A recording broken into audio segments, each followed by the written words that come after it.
Okay, we're trying something new. Yep. So we're also going, hello, we are live on the Facebook too. So if anyone is seeing this, hello, we are live on the Facebook. We are here with the mayor. Here's Jeff. Say hello. We are at the Gammon Coach House. Yes. We're just leaving it like this. Enjoying some cheese curds together, hanging out. Yeah?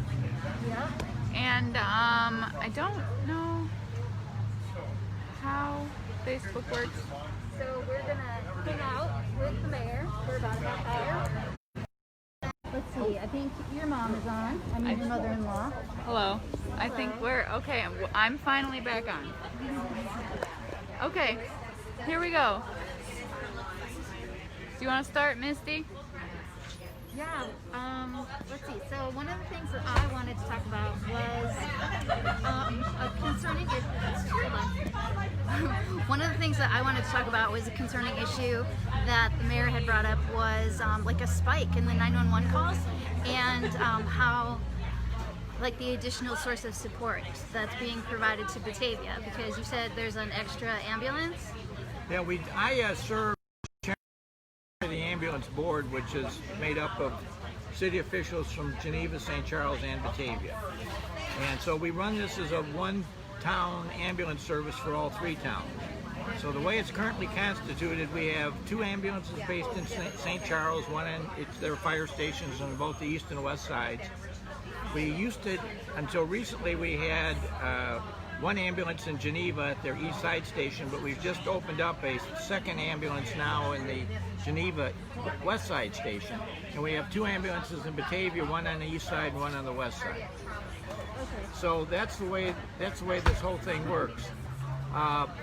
What we do is that if the call, when we get a call, the ambulance that's in the town where the call comes is first to go if they're available. But if they're not, then the Geneva, like in the case of Batavia, the Geneva ambulance would come down, and then maybe one of the St. Charles ambulances would move to Geneva, so we'd always keep somebody central to the three towns that was being covered. We've done that recently because we now have a number of people that need to have certain services. Maybe they need a blood pressure taken or something, so we can kind of take that sixth ambulance and do some of that kind of stuff. But more interestingly, what we are receiving is a spike, I think, in our service calls. And a lot of it seems to dance around with a lot of people having some kind of mental difficulty. And then the other thing was we seem to be on a rise of number of calls that are drug related. And so as a result of that, we get a lot of activity. And so I just ran the numbers for Batavia through the first 3 months or 6 months of this year. We had 130 calls that were involving drugs and mental illness. And our total call volume in Batavia for the heart attacks, the accidents, the strokes, the breaking legs, and whatever have you, was about 1,235, I think it was, and it averaged out to about 7 ambulance calls a day now in Batavia. Now we have one issue in the ambulance business where, if it's one of these mental calls, we can't take any one of the ambulances and move them to an address and then expect to be sitting there for 2 or 3 hours talking to people who that's all they really want is somebody to come and talk to them.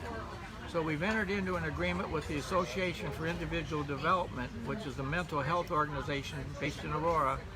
And if we get somebody that's having some issues, and that's quite understandable, we then call them, and they have crisis counselors that can probably respond into Batavia within minutes. When they arrive on the scene, then they take over the call and do the consultation or the conversations, and we can put that ambulance back in service for all the emergency situations that they may get called to be confronted with. I was just excited to learn that. So that's how it works, and it's all just good government, and they're all based at the fire stations.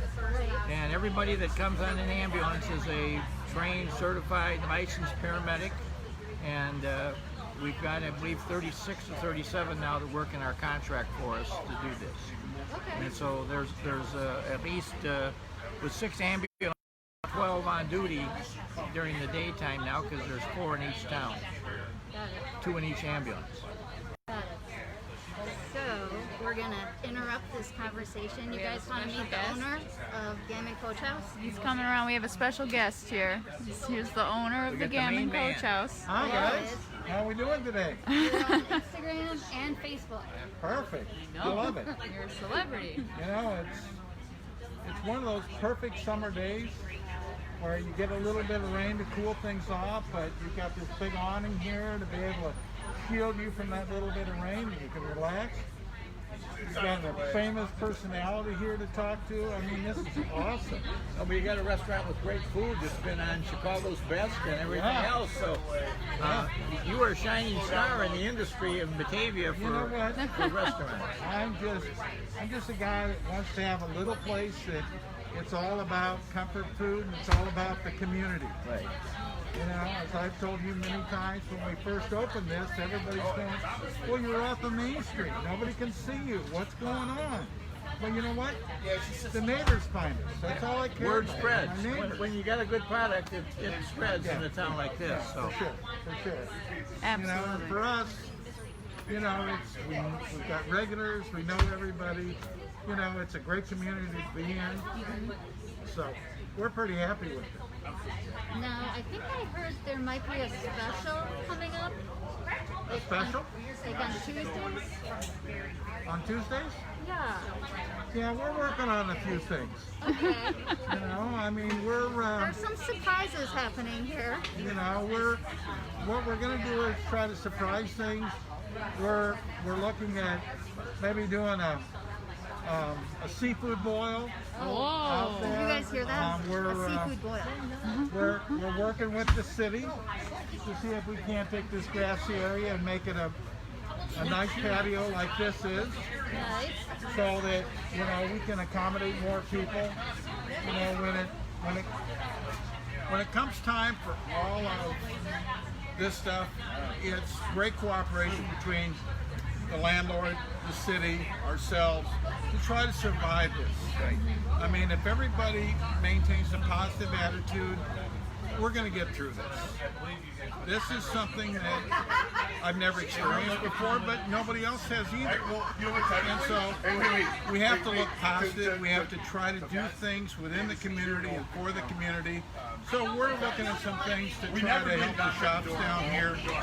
You know, see if we can't do something where we give a coupon out for them to be able to spend some money down there on shops that they may not even know are there. So how do you help out? You always try to give back to the community, because if you're taking money out of the community, you need to return some of that money. You need to be able to be part of the community, because, you know, some of these places it's just like, well, how much can we make today and let's get out of here. No, this is a great town. And they've got great people in it, and we really are proud to be here. So, you know, and like I say, I mean, this COVID thing, everybody's been cooperating, everybody's been helpful. I mean, it's just a wonderful thing to be able to do. So we're happy to be with it. So, yeah. If I can, let me just share a brief moment of history about this building, because we were just talking about the Tri-City Ambulance Service. The Tri-City Ambulance Service was created in 1974 because what was happening is that the ambulances prior to that time for Batavia were based in this building. Yeah. And this was Johnson's funeral home, and the funeral homes ran the ambulance service for the Tri-Cities. Geneva had one, St. Charles had one, Batavia had one. And so Mr. Johnson, who was a great guy, and his son Paul, they would lay in bed at night waiting for the Batavia Fire Department or the police to call them and say, well, we've had an accident or somebody. So they would go out and they'd get an ambulance, and many times they would use the ambulance for taking somebody to the hospital, and then they'd come back and it may have a funeral going on here, and they'd have to use it as a hearse to take people to the cemetery. So that was it. But this is where the original ambulance service for Batavia for many years came out of. And there were people in the neighborhood that worked as the drivers, and they'd call them at 2 in the morning and say, run over to the garage and get the ambulance started up, we gotta go someplace.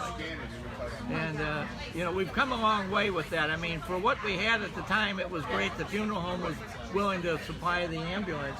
But Well, they were sort of in that business. weren't they? right. But the problem was is that medicine suddenly in that period suddenly got very intense with paramedics and all this home care and defibrillation and resuscitation and all the monitors and everything. The poor funeral home people, number one, they couldn't afford to buy all that equipment. But secondly, that we had to turn this thing into a full-time 24-hour-a-day operation when you're running 7 to 20 calls a day. I mean, you can't be expecting everybody to run out of the funeral home all the time and handle this. So it all turned out for the best, but this was just one of the stopping points along the way for the ambulance service. It was in here for 30, 40 years. Wow. Yeah. That's awesome. That's what I love about Batavia is that there's so much interesting history. Well, yeah. This building was built in 1886. Wow. So it's been around almost as long as the mayor and I have been around. Almost as long. I'm looking for comments. I haven't gotten any comments yet. Are you sure you're hooked up? Yeah, Yep. I'm good. It's the video is not working for some people, but I don't know. There's not much. Yeah, I told her we were going to come back for advertisers. Right. Back in the day, Yeah. If I'd have had this stuff back in the day, who knows where I'd be today. Yeah, we were talking before you came. One of the issues we have in Batavia now is we have 5 senior living communities, about to have the 6th one being built behind the Walmart. And one of the things I'm finding in those communities is that we have a number of residents who are in there who are, for all intent and purposes, computer illiterate. Okay? And as they say, if they graduated from high school before 1970, they probably very seldom did they ever see any type of technology or computer in any school classroom they were ever in. So anybody in that age group, which puts you about over 50 easily, you're wandering around here with no background in what this is all about. And if you got computer skills, whatever I have, I've kind of self-taught myself because I was in that age group that was before the computer in the school classroom. But we have a lot of people, there's a tendency now for people to say, well, I don't want you to have any more money. I want you to pay me by my credit card. So these older people will say, I don't even have a credit card. I don't want a credit card. I think it's dangerous to have it. Somebody will steal it from me. I just want to pay my cash. Well, now the last couple of weeks I've been dealing with people crying about they try to go to the store and nobody's got any change. There's a shortage of change. Yeah. And so if you say, well, then they'll say, well, we don't have any change to give you.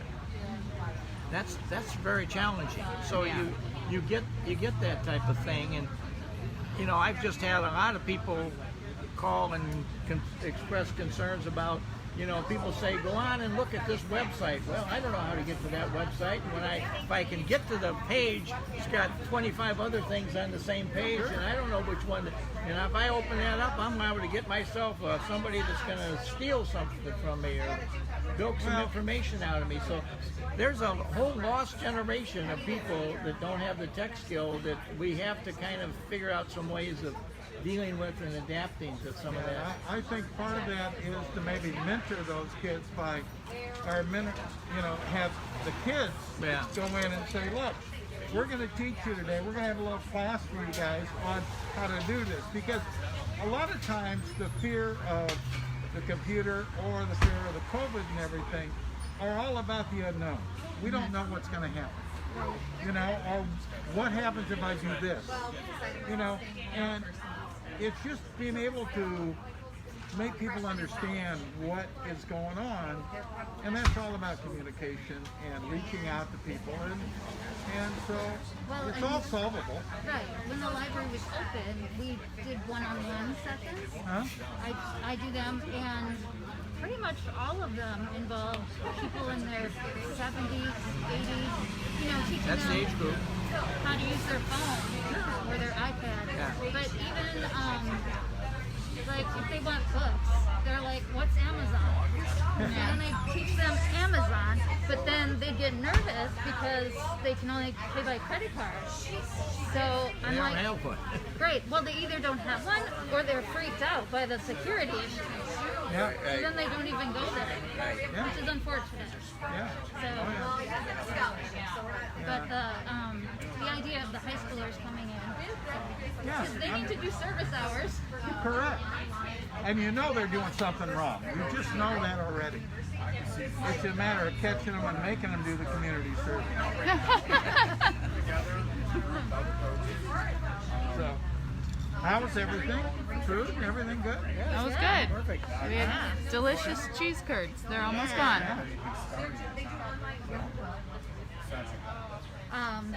We were talking about the community check-in. That's what this program is. And how many views we usually get. We usually get like 120, 150 views.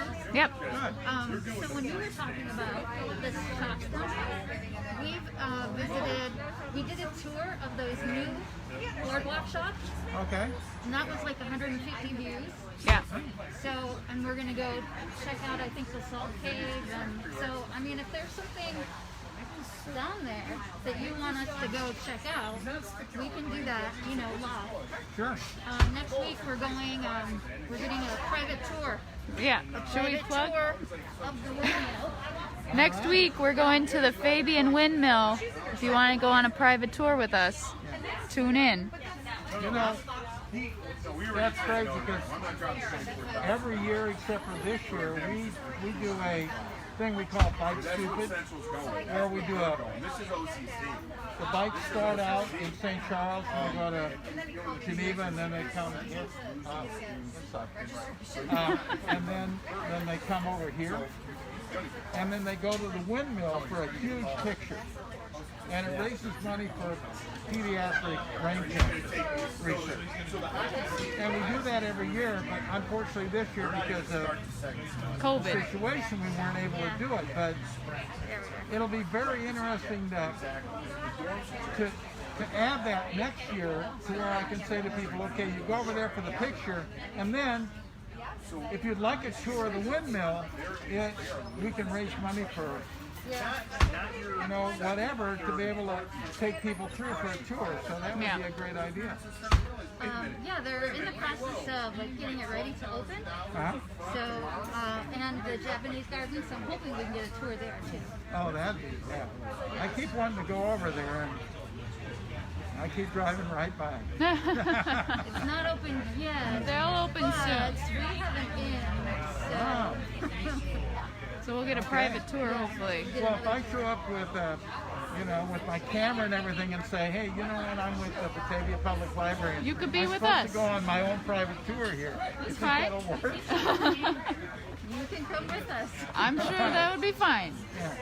Well, this is also good because, you know, this is one of the things I like about this town is the public school. They have PATV, and I mean, everybody's out there, and the community effort has always been good. You know, we have all this art all over town and everything, and I can't say enough about how proud we are to be in this town. It's really nice. I'm super proud about the library and how they turned like so many of their events into virtual events. Right. That was crazy. And they miss us, apparently. And so that's how this got started. Okay. They're like, we miss you. We want to see your faces. We're like, Okay. Well, I keep thinking about what else I can do to open up something else in this town, to do something more. Because, you know, like I say, I think it's a great town. Well, when you figure it out, we can We'll let come you know. visit. Yeah. It'll be our secret. We All won't right. tell anybody else, just the three of us. Well, the four of us. Okay? Yeah. We won't tell anybody else what's going on. That's awesome. Until we go live. Yeah. Yeah. So, Cool. Very cool. can't wait to lose a mask, I'll tell you that. Yeah, you and me both. You know, I mean, we all do it for 3 weeks. The number of cases will go way down. You know, these people that don't wear a mask, I just don't right here. everybody's got their own opinion. We found I got mine pulled down a little bit because I've been talking on TV or at city council meetings and that people say I couldn't understand it. Yeah. So I try to when I'm talking, I pull it down below my lips just so that people can hear my voice clearer. But Well, what I do is I try to keep it up so that if people say I couldn't understand it, I said, I didn't say anything. It wasn't me. It's all good. Cool. Did you have any questions? I don't have any questions. Do we have if anyone's watching live and if there's any questions for the mayor or the Gammon Coach House, Checked in live. Oh, okay. type it in the chat if you have any questions and we'll field them. There's your Instagram lesson. Even if you just want to say, hey, how are you? Oh, they say they can't hear anything. Oh no. Well, it is kind of loud. Yeah, it is yeah, kind of there's a loud. lot of We background apologize. noise. There's probably a lot of background noise. Bring up the volume. I should have been yelling. And I know the masks don't help. I'm sure Yeah, it's that's kind why- of... Certainly don't. Yeah. Yeah, and Yeah. they turned off the music for us. So, Okay. no No questions. questions. We're sorry you can't hear us. I apologize. Cool. Do you have anything exciting you want to share? Oh, I can probably talk about anything you want to talk about. I think it's significant that this place is here because this really is one of the strongest points of history in the region. And you probably have to look no further than across the street at the Methodist Church over there, because the Methodist Church has some very unique American history associated with it. I mean, literally, quite figuratively, it's out of this world. Because in 1915 to 1918, the minister over at that church was a gentleman by the name of Reverend Fay Arnold Moon, like Moon in the Sky.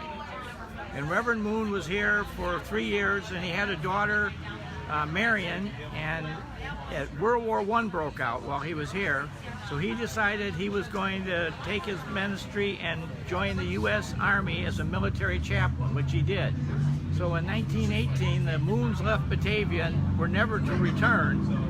But as things worked out, on July 20th, 1969, when the United States of America landed on the moon for the first time in what was probably one of the most historic moments of the last century, the second person off of the landing craft on the moon was Buzz Aldrin, and he is the grandson of Reverend Moon. Wow. There's so many connections to Batavia. And so it doesn't quite stop there. In 1965-66, the U.S. Space Administration was preparing to build this rocket that they were going to take up to the moon. And they had a scientist they had gotten from Germany after World War II by the name of Wernher von Braun.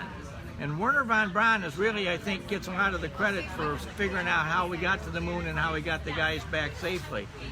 But Wernher von Braun came to Batavia a couple times in about 1966, and he went downtown to the building that's now our City Hall, and there was that building at the time was occupied by a company by the name of Dunbar Capital.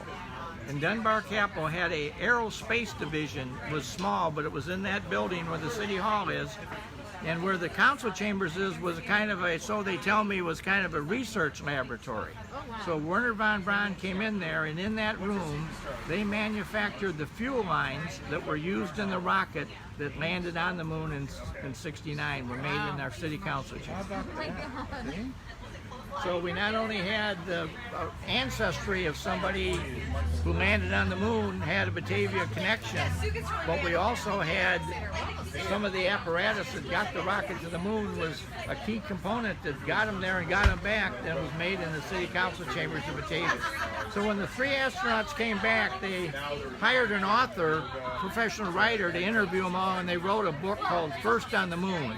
And they all signed it, and they all agreed to what they read the stuff. And on page 77 of that book, it says right bold print, the flexible fuel lines used in the rocket were made in Batavia, Illinois. Oh my God.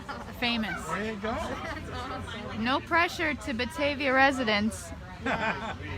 So, Keep it up. so you know, if you look at the great events of the last century, certainly the landing on the moon was maybe number 1 or number 2 in the whole history of the whole 100 years.